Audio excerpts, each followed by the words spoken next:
Assalamualaikum warahmatullahi wabarakatuh. Selamat pagi dan salam sejahtera. Salam Om Swastiastu, Namo Buddhaya. Bapak Ibu yang saya hormati, pertama-tama tentu pada kesempatan yang berbahagia ini, terlebih dahulu kita memanjatkan puji dan syukur kehadiran Allah Subhanahu wa Ta'ala, Tuhan yang Maha Esa, atas berkah rahmat dan karunia-Nya sehingga kita bisa hadir pada hari ini dalam keadaan sehat walafiat untuk bersama-sama mengikuti seminar dengan topik Challenge and Perspective for Higher Education in the Asia Pacific Area yang nantinya akan didahului dengan penandatanganan kerjasama antara Universitas Trisakti dengan University of Newcastle, New South Wales, Australia.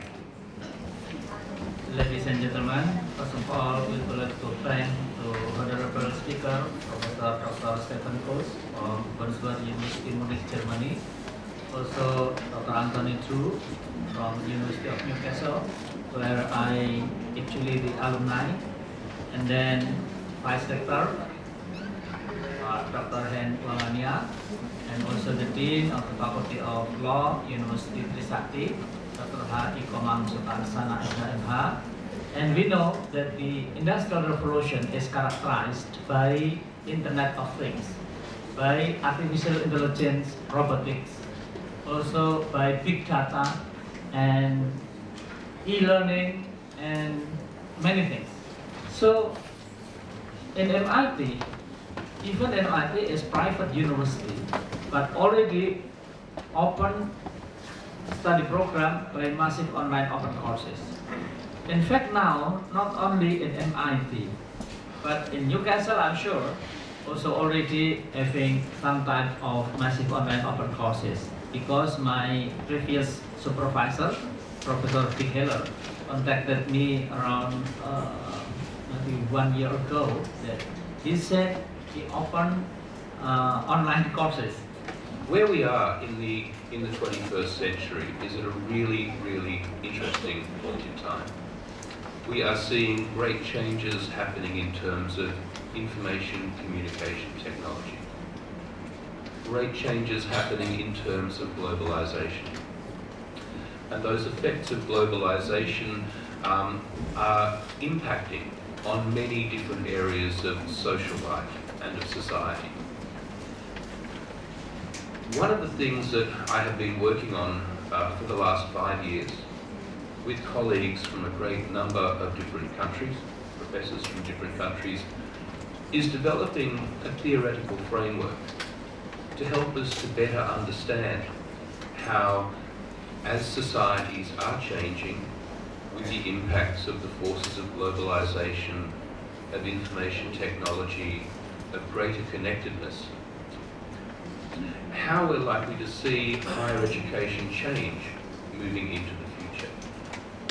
This work will come out hopefully next April, published by Oxford University Press, and it is called the Oxford Handbook of Higher Education Systems and University Management. We have a very conservative education, and so far until now the internationalization process did not influence too much the law study. This means we have a quite national law study as we had it in the engineer studies. This is changed, but law is still in a very national, culturally influenced way, and we are proud of that because our law studies is very unique in the world and very general, and internationally we are very successful with it, at least in Europe.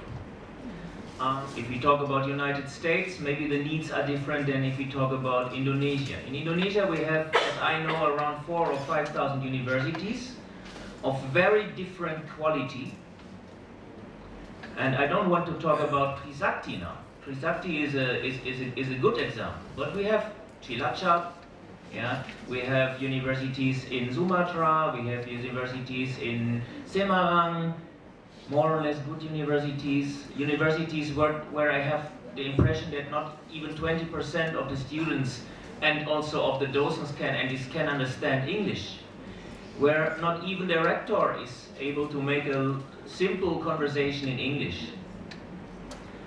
This is not to blame this. Yeah? This is a cultural thing, it's a developing thing, it must be developed, and I see some of these universities I visit since 8 years, every year, and I see an improvement, strong improvement in several faculties depending on the dean.